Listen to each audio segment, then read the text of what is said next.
The stars had always been kind to humanity.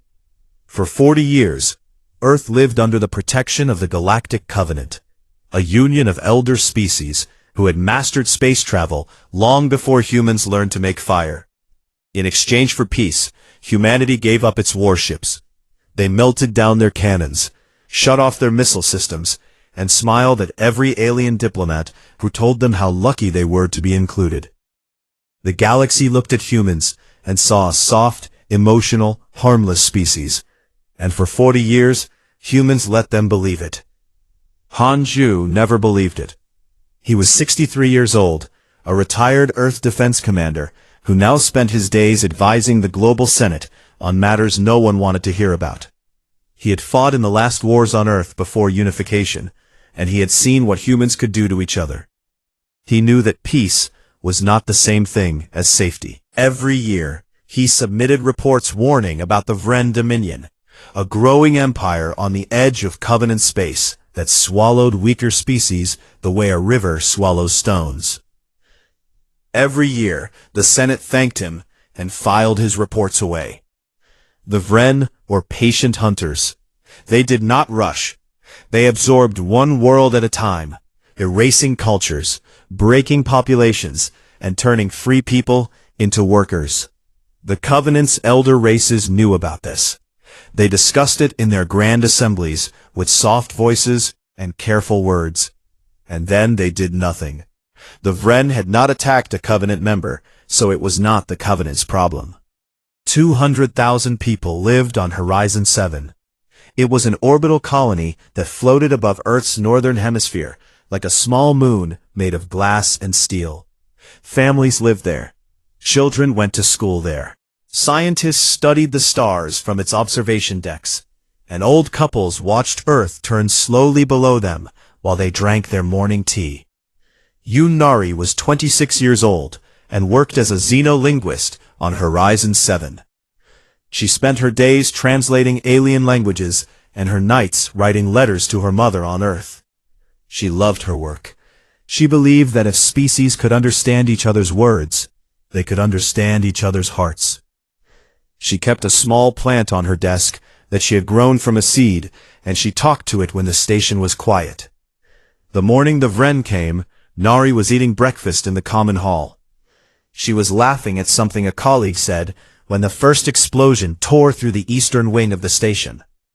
The sound was so loud that it did not sound like anything at all. It was just a wall of force that threw her off her chair and onto the floor. The lights went out. Emergency alarms screamed in the darkness. Nari could hear people running, crying, calling out names. She pulled herself up and stumbled toward the evacuation corridor. Through a cracked window, she saw them. Vren warships, dozens of them, hanging in the black sky like gray teeth. They fired again and again, without stopping. There were no demands, no warnings, no communications. The Vren did not want to talk. They wanted to destroy. Nari reached an escape pod with 11 other people. A man she did not know pulled her inside and sealed the door. The pod launched, and she pressed her face against the tiny window. She watched Horizon 7 break apart.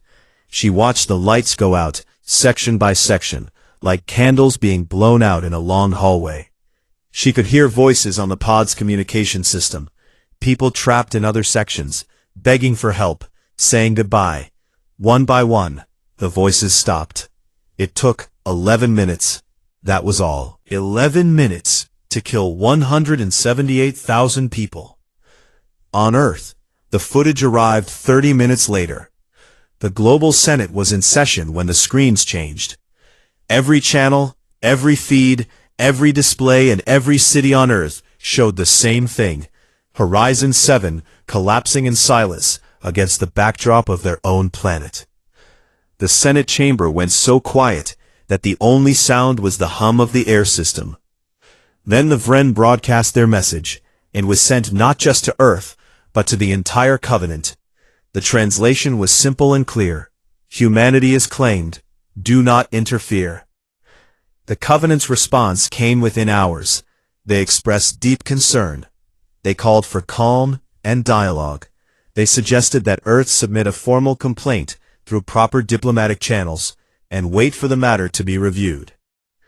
Nobody on Earth said a word. Baek Do-hun was sitting in the cargo hold of his old ship, the Baekho, when the news reached him. The Baekho was supposed to be a cargo hauler now, a fat, slow transport ship carrying grain and machine parts between colonies. But Do-hun had never removed her weapons. He had powered them down, locked them behind sealed panels, and told the inspectors they were decorative remnants. Deep in his gut, he had always known he would need them again. He sat alone in the dark hold and listened to the broadcast. Then he stood up, walked to the weapons panel, and began powering the systems back on. The ship trembled around him as old circuits came alive. He put his hand flat against the wall and felt the vibration run through the metal and into his bones. "I know," he whispered to the ship. "Me too." That evening, Han Ju stood before the full global Senate. The chamber was packed. Every seat was filled. People stood along the walls and in the aisles. The faces looking back at him were not sad. They were something else entirely. Something older and deeper than grief. Ju did not raise his voice. He did not need to. "For 40 years we played by their rules," he said. "We disarmed. We snarled. We begged for seats at tables that were never built for us. We showed them our kindness, and they saw weakness. We showed them our children, and they saw targets." He paused and looked across the room. 178,000 people. Gone. And the galaxy told us to file a complaint. His voice dropped low, but every person in the chamber heard him clearly. "We're done being civilized." The vote was unanimous. Not a single hand stayed down. That night a signal went out to 6 continents, buried deep in encrypted channels that hadn't been used in decades. It was 2 words long. Iron Wake. And somewhere beneath the mountains of Earth, machines that had been sleeping for 40 years began to wake up.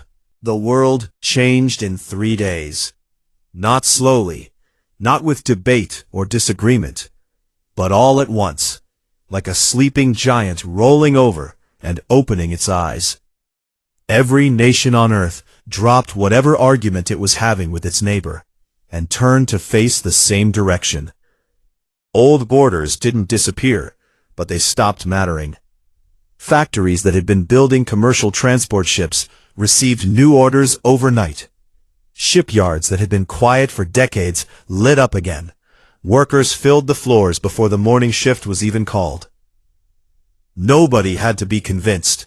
Nobody had to be persuaded. 178,000 people had died in the sky above their heads, and the galaxy had told them to be patient. That was enough. Ko Suji had not slept in 4 days, and she had no plans to start. She was the chief engineer of the Iron Wake program, and she was standing in an underground facility carved into the rock beneath the Taebaek Mountains. The facility stretched for kilometers in every direction, and it was full of warships.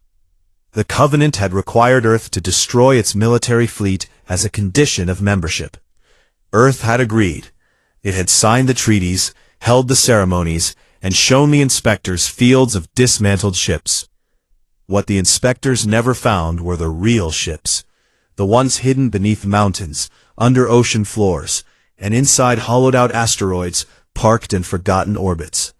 For 40 years, a small team of engineers had maintained them in secret, upgrading their systems, improving their weapons, and keeping them ready for a day that most people hoped would never come.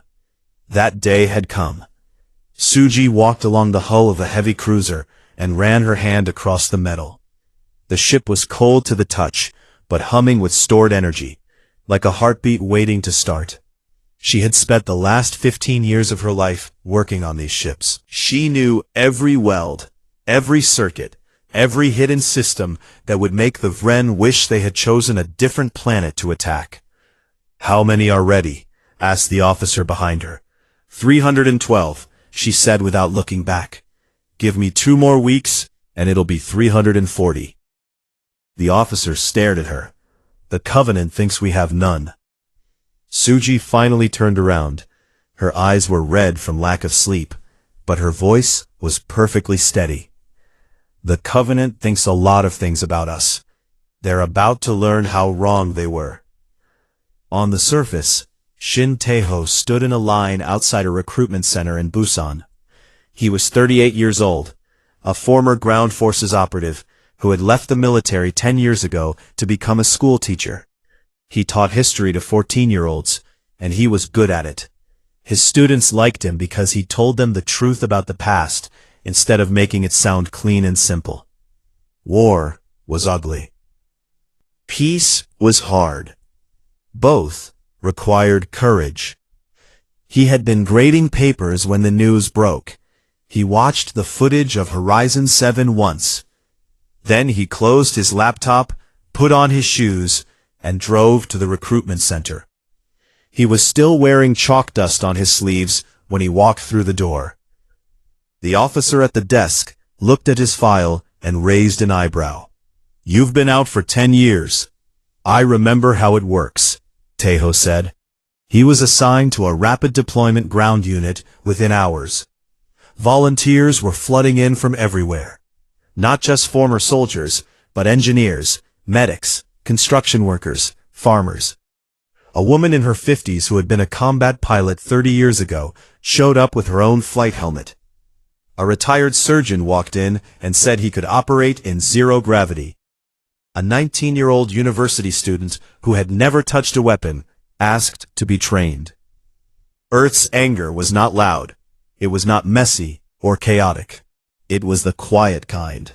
The kind that builds like pressure behind a dam. Organized, disciplined, and enormous. Meanwhile, the galaxy was confused. Earth had gone dark. All outbound communications were cut.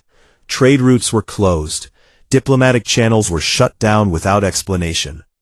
The Covenant sent 3 separate envoys to Earth's system. Each one was met at the border by an automated message that said only, "Earth is not receiving visitors at this time." The elder races discussed this in their assemblies. Some were annoyed.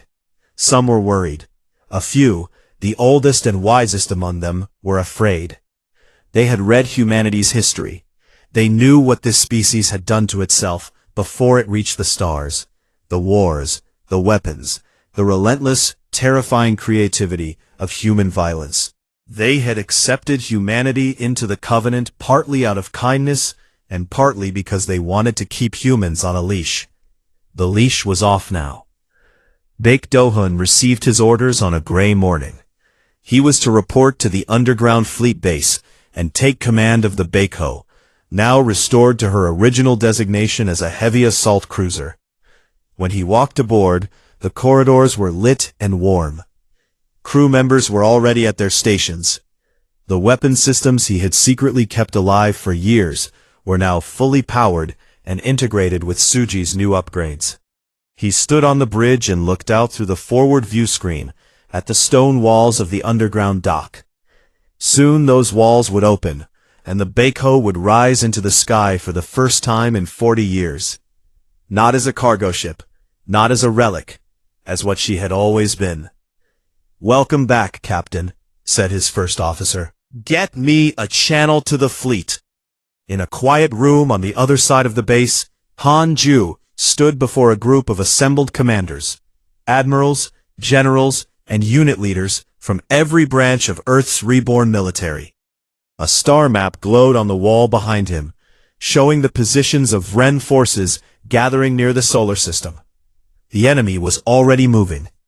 They expected Earth to surrender within weeks. They were positioning occupation forces, administrative ships, and processing units designed to catalog and control a conquered population. Ju looked at the map for a long time before he spoke. "The galaxy thinks humanity is a soft species," he said. "They think we gave up war because we were afraid of it."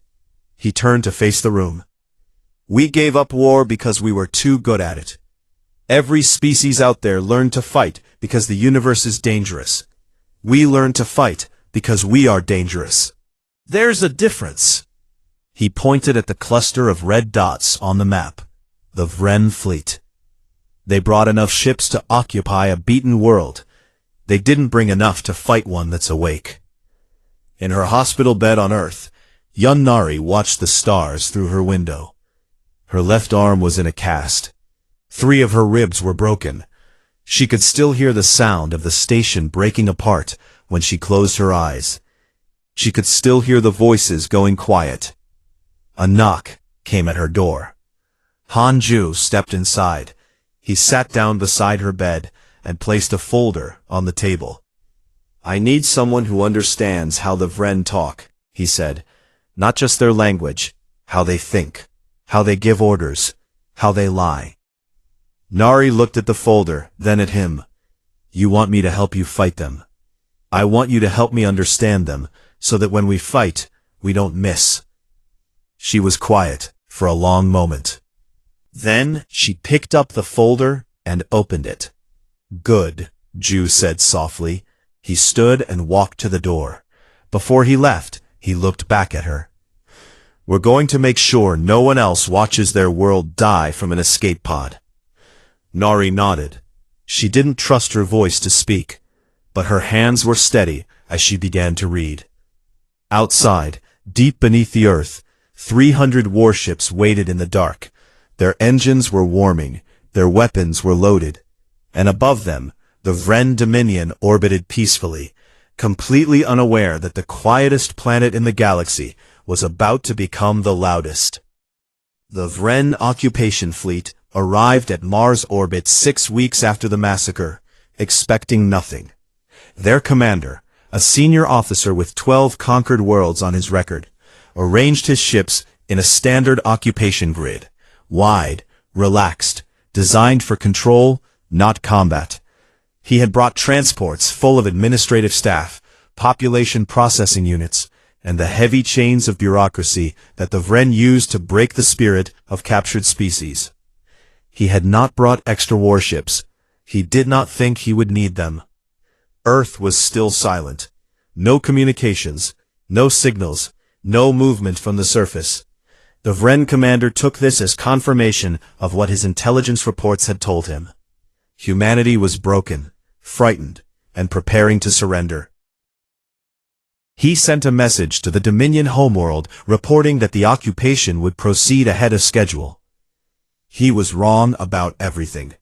312 warships rose from the Earth at the same time.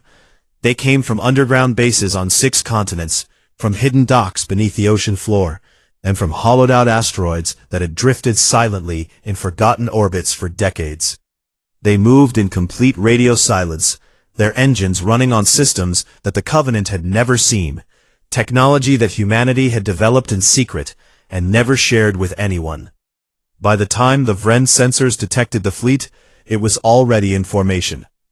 The Battle of the Red Line began without a single word. Baek Dohun stood on the bridge of the Baeko at the front of the assault line. His crew was calm. They had trained for this in simulations that no one outside the program knew existed. Dohun himself had run the scenarios 100 times in his head during the years he spent pretending to be a cargo hauler. He knew exactly what the Vren formation looked like, where its weak points were, and how long it would take to tear it apart. "All weapons hot," he said quietly. "No warnings, no hails. They didn't warn Horizon 7. We don't warn them." The Baeko fired first. A volley of kinetic rounds crossed the distance between the fleets in seconds and struck the Vren's forward picket ships before their shields could activate. The explosions were silent in the vacuum of space, but on the bridge screens, they were beautiful and terrible, bright flashes of white and orange that bloomed and died against the black. Then the rest of the fleet opened fire. Oh Min-jae was 24 years old and the youngest squadron leader in the fleet. He flew a fast attack fighter, small, agile, and loaded with weapons that Ko Suji had personally designed. He led his squadron through the gaps in the Vren formation at speeds that should have been impossible, weaving between enemy ships, targeting their command antennas and engine arrays with surgical precision. Min-jae did not speak much during combat.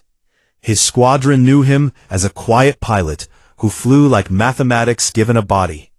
Every turn calculated, every shot placed exactly where it needed to be. But inside his chest, there was a fire that never went out. His younger sister, Minjae's only family, had been a student on Horizon 7. She was 20 years old. She wanted to be a biologist. She had sent him a message the morning of the attack, a simple photo of a flower she had grown in the station's garden. He received the message 3 hours after she died. He kept the photo on his console. He looked at it before every mission. "Squadron 3, follow me through the gap on the port side," he said, his voice as flat and steady as a machine. "Target the command ship's bridge section. 3 passes. Don't waste ammunition." His squadron followed him without hesitation. They hit the Vren command ship so hard that it split in two. Kosuji watched the battle data from the command center on Earth. Her weapon systems were performing beyond expectations. The adaptive rounds, projectiles that scanned enemy shields in real time and adjusted their frequency to pass through, were cutting through Vren defenses like they were not there. The Vren had never faced anything like this. Their shields were designed to stop the standard weapons used by Covenant species. Humanity's weapons were not standard.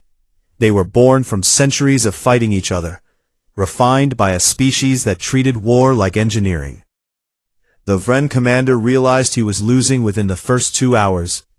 He sent a hail to the Baiko, demanding to speak with the human fleet commander. Dohun accepted the communication. The Vren commander appeared on screen, tall, gray-skinned, his face arranged in what passed for authority among his kind. "This is unlawful," he said. "The Covenant forbids military escalation without Assembly approval. You are in violation of galactic law." Dohun stared at him for a long time. "You killed our children," he said.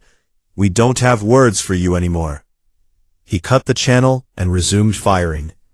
The battle lasted 9 hours. 9 hours of continuous combat across a stretch of space between Earth and Mars that would later be called the Red Line.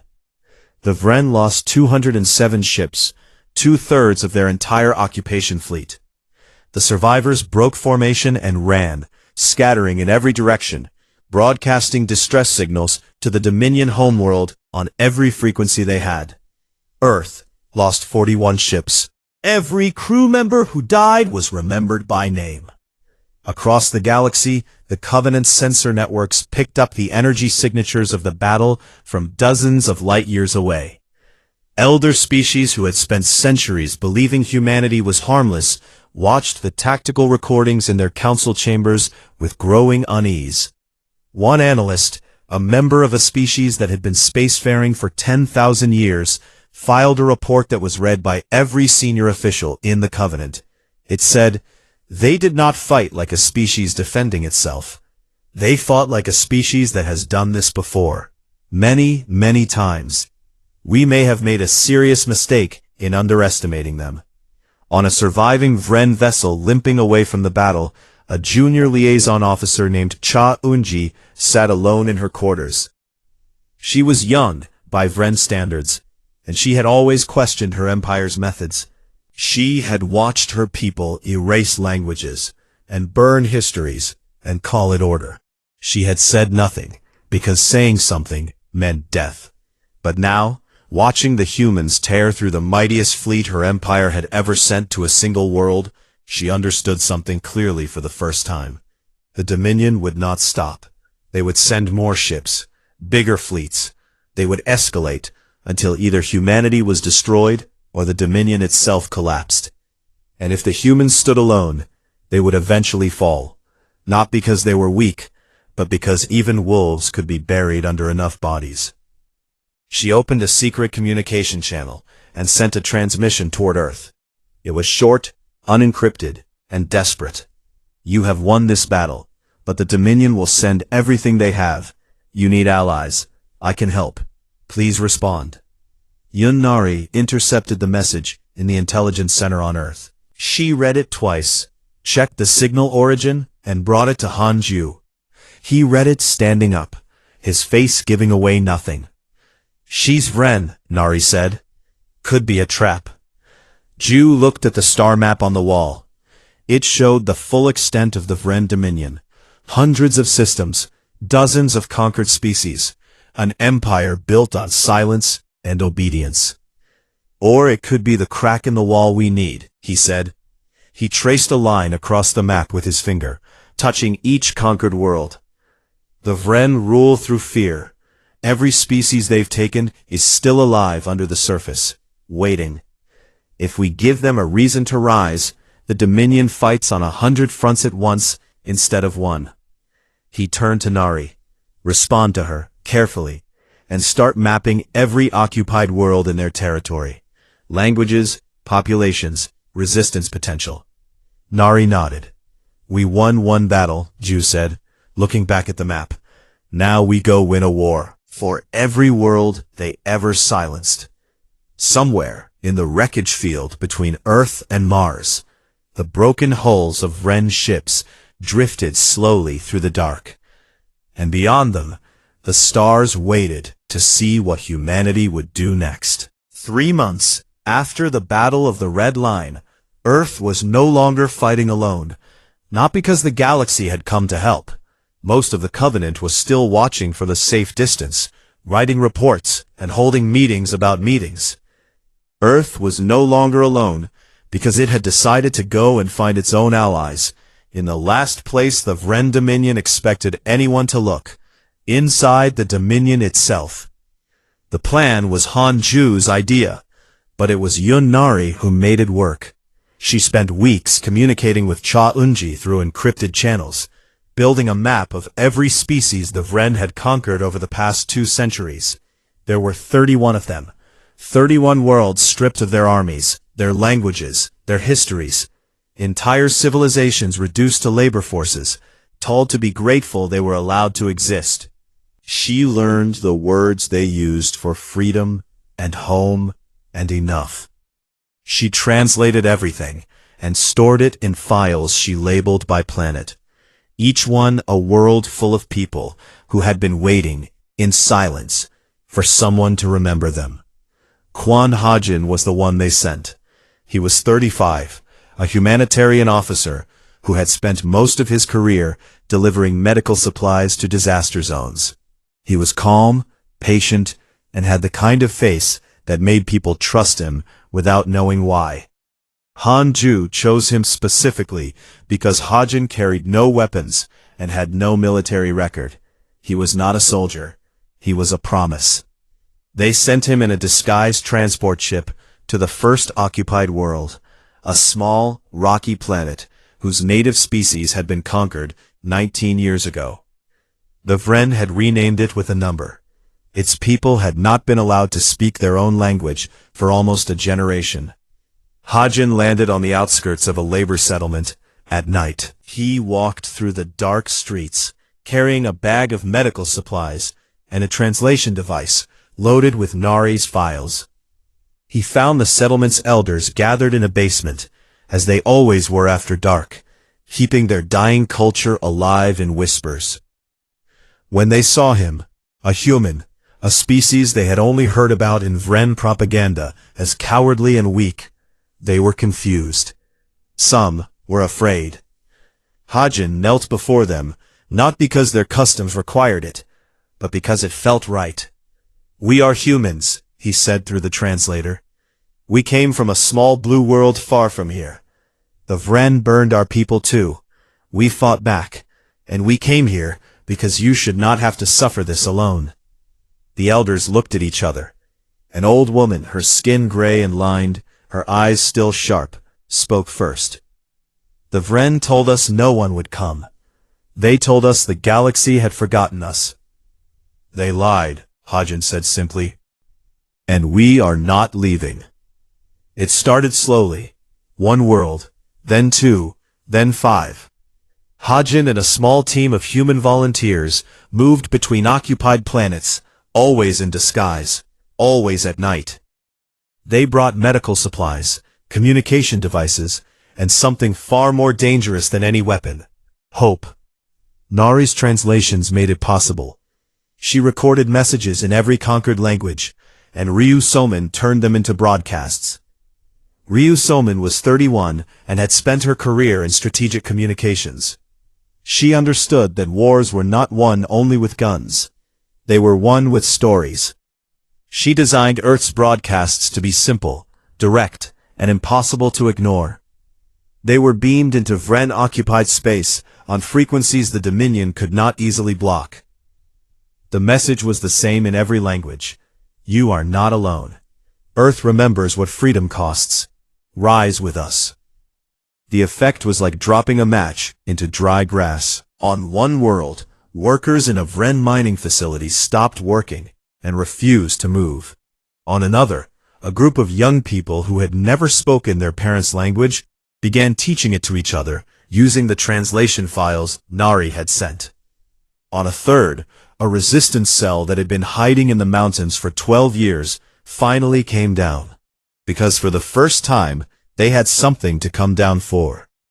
Shin Taeho was on the ground for the hardest part. His rapid deployment unit was sent to a Vren staging world, a planet the Dominion used as a military supply hub. The mission was to destroy the supply lines and support the local resistance. When Taeho landed, he found a group of alien fighters waiting for him. They were thin, exhausted, and armed with stolen Vren weapons they barely knew how to use. Taeho did not treat them as lesser fighters. He sat with them, shared his rations, and taught them what he knew. He showed them how to move through terrain without being seen, how to set ambushes, how to communicate without speaking. He taught them the same things he taught his students back home, that courage was not the absence of fear, but the decision to act anyway. When one of the young alien fighters asked him why humans were helping them, Taeho thought for a moment.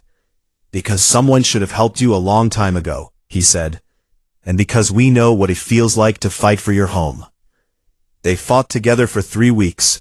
The Vren garrison on the planet was well equipped, but unprepared for a coordinated resistance. Taeho's unit and the local fighters hit supply depots, communication towers, and transport hubs in rapid succession. By the time Vren reinforcements arrived, there was nothing left to reinforce. Meanwhile, in deep space, Oh Min-jae led a strike mission against the Vren's primary shipyard, a massive orbital construction facility where the Dominion built its warships. The mission was considered near suicidal.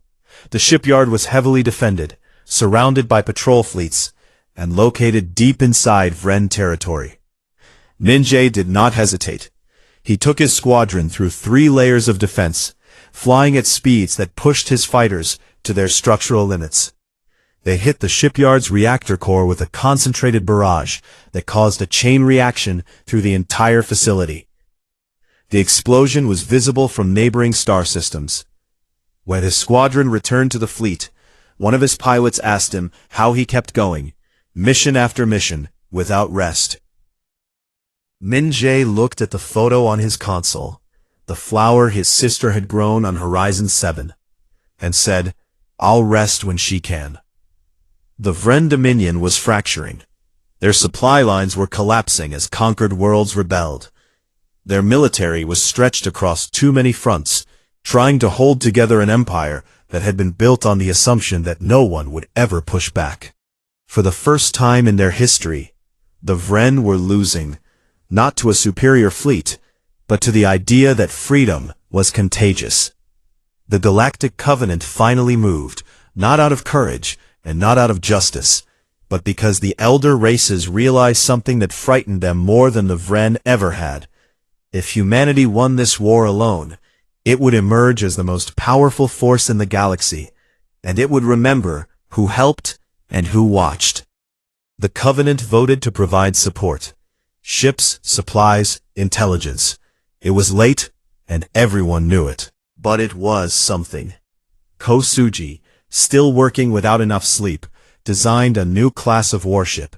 It was smaller, faster, and simpler than Earth's heavy cruisers, designed so that the liberated worlds could build them with their own hands and defend themselves without depending on anyone. She named the design the Nuri class. Nuri meant world, Because every free world, she said, deserved the power to protect itself. On a quiet night between missions, Nari sat in her office and listened to a recording from one of the liberated planets. It was a child's voice, speaking in a language that had almost been erased, singing a song that her grandmother had taught her in secret. The child did not know that her song was being broadcast across 3 star systems. She did not know that it made grown soldiers cry. Nari listened to it 3 times. Then she saved it, labeled it carefully, and got back to work. There were more worlds to reach, more languages to save, more people to remind that they had not been forgotten. The fire was spreading, and the Vren could not put it out. 1 year after the massacre of Horizon 7, the combined fleet arrived at the Vren homeworld. It was the largest military force ever assembled in galactic history, and it was not just human. 300 Earth warships flew in formation alongside vessels from 12 liberated species, ships built in secret shipyards on worlds that the Vren had believed were still under their control. Some of the ships were crude, barely held together with borrowed parts and desperate engineering. Some were beautiful, designed by species that had once been master builders before the Vren stripped everything from them. All of them flew the same signal on their communication arrays, a frequency that Ryu Soman had designed, carrying a single word in every language of every species present. The word was enough. Baek Do-hun stood on the bridge of the Baek-ho and looked at the Vren homeworld through the view screen. It was a gray planet, cold and heavy, with thick clouds and dark oceans. It looked like what it was, the heart of an empire built on taking from others. The Vren had assembled their last defense fleet in orbit. It was large, but it was tired. Months of fighting on dozens of fronts had drained their resources. Ships that should have been repaired were sent out with patched hulls and half-charged weapons. Crews that should have been rested were running on fear and orders. The Dominion had never imagined it would need to defend its own homeworld. It had never imagined that anyone would come this far. Do-hun opened a channel to the fleet. All ships, this is Baek-ho Actual. Form up on the assault line. Fighter squadrons, you know your lanes. No one fires until I give the word. He paused, then added, We started this because they took something from us. We finish this so no one else has to lose what we lost. Fight clean, fight hard, and bring everyone home. Oh Min-jae led the fighter squadrons forward. His hands were steady on the controls, his breathing slow. He had flown more combat missions in the past year than most pilots flew in a career. He had lost friends. He had watched ships burn. He had kept going because stopping was not something he knew how to do. Today felt different. Not easier, but clearer, like the last page of a very long story. The Vren defense fleet moved to intercept, and the Battle of the Grey World began. It was shorter than anyone expected. The Vren fought, but their coordination was broken. Liberated species who knew the Vren's tactics from the inside fed real-time intelligence to the human commanders. Ko Suji's adaptive weapons tore through shields that had already been weakened by months of constant use. Fighter squadrons from 3 different species flew together in patterns they had practiced for only weeks, and somehow it worked. Not perfectly, but well enough. Do-hun pushed the Baek-ho through the center of the Vren line, drawing fire from 6 enemy ships at once. His hull took damage. Warning lights flashed across the bridge, but the Baek-ho held, the way she always had, and the ships behind her poured through the gap he created. Within 4 hours, the Vren defense fleet was broken. Surviving ships powered down their weapons and drifted. The gray planet turned slowly below, undefended for the first time in its history. Cha Eun-ji sent the final message. She had been working with the human coalition for months, quietly building contacts among Vren officials who were tired of the war, tired of the Empire, tired of being the monster the galaxy feared. When the defense fleet fell, she transmitted a simple communication to the Vren leadership on the surface. It is over. Surrender now, and your people will be treated with the dignity you never showed to others. The Vren High Command surrendered within hours. They had no fleet, no supply lines, no conquered worlds left to exploit. The empire that had swallowed 31 civilizations collapsed in a single day. Not because it was defeated by a greater force, but because every wall it had built was kicked down at the same time by people who had been waiting behind them for years. 2 weeks later, the Galactic Covenant convened an emergency assembly. Every species in the galaxy sent representatives. The chamber was full in a way it had never been before. Not just with the old powers who had always held the seats, but with the newly freed species, many of whom had never been allowed inside the building. Han Ju walked into the chamber, alone. He wore no uniform, no medals, no symbols of rank. He was an old man in a plain coat, and every eye in the room followed him. The Covenant's senior speaker offered him the central podium, the position traditionally reserved for the most powerful voice in the galaxy. Ju accepted it without ceremony. He placed a single data chip on the podium's surface. It contained the names, faces, and stories of every person who died on Horizon 7. He waited until the chamber was completely silent. Then, he spoke. 1 year ago, you watched our station burn and did nothing. You told us to know our place. You let a predator walk free because it had not come for you yet. You called that peace. He looked across the chamber, meeting the eyes of species that had ruled the galaxy for thousands of years. 178,000 people. That is what your peace cost. That is what your silence bought. Nobody could. We did not come here to replace one empire with another, he continued. We did not fight so that humanity could sit where the Vren sat. We fought because a child on a space station should not die because the galaxy decided her life was not worth the trouble of protecting. He activated the data chip. The names began scrolling on every screen in the chamber. 178,000 names, each one accompanied by a photograph and a few words. Their age, their home, what they loved. It would take hours to scroll through them all. Ju let it run. We are proposing a new charter, he said. We wrote it with the species the Vren enslaved. It is not complicated. If a member world is attacked, everyone responds. Not next month, not after a vote, immediately. If an empire rises to conquer others, it is stopped. Not discussed, not monitored, not studied. Stopped. He looked around the room one more time. The fleet that enforces this charter will be crewed by volunteers from every willing species. Its flagship will be named Horizon, so that every time it flies, everyone remembers why it exists. The charter passed. Not unanimously.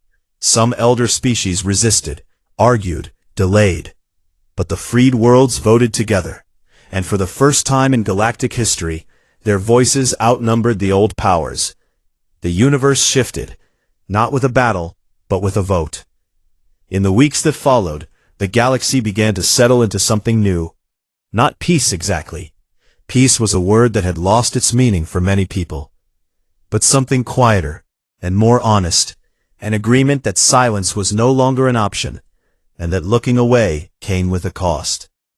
Yun Nari traveled to the coordinates where Horizon 7 had once floated. A memorial station was being built there. A ring of light and glass that would orbit Earth forever, carrying the names of everyone who died. She placed her hand against the cold observation window and looked out at the stars. She did not cry. She had finished crying months ago. Instead, she whispered the names of the people she had known on the station, one by one, like a prayer she would never stop saying. Baek Do-hun retired the Baeko for a second time. But this time, the old warship was placed in a museum on Earth's surface. her hull polished, her corridors open for anyone to walk through. Dohun visited her once a month. He always touched the same spot on the wall of the bridge, the place where he had first felt her come alive again. Shin Tae-ho went home to Busan and returned to his classroom. His students were different now, not just human children, but young people from 6 different species, sent to Earth as part of the new exchange program. He taught them all the same way. He told them the truth about history, about war and peace, about what it cost to protect the things you loved. On his desk, he kept a small stone, given to him by one of the alien fighters he had trained. It meant brother in their language. Oh Min-jae flew one last mission. Not a combat run, but a slow pass over the memorial site where Horizon 7 had been. He suckled the construction frame 3 times, watching the workers build the ring of light that would carry his sister's name. Then he landed, walked to the temporary memorial wall, and stood in front of her photograph for a long time. He did not speak. He did not need to. He took off his flight jacket and placed it over her name, and then he walked away into the sunlight. Kosuji kept building. The Nuri-class ships were being constructed on 11 worlds now, each one a small, fast vessel capable of defending a planet on its own. When a reporter asked her why she never stopped working, she smiled. The first real smile anyone had seen from her in a year. Peace is not something you find, she said. It is something you build, and then you defend it. Han-ju stood on a balcony on a quiet evening, watching the sun set over a rebuilt Earth. An aide stood beside him, hesitant to interrupt. Sir, do you think the galaxy has truly changed? Ju watched the last light fade from the sky. The stars came out, one by one. The same stars that had watched Horizon 7 burn. The same stars that had watched humanity rise from the ashes and shake the galaxy awake. No, he said. But they know what happens if they try us again. He turned and walked inside, and the stars kept shining over a world that had learned, once and for all, that kindness without strength was just an invitation. And strength without kindness was just another empire. And the galaxy would never forget it.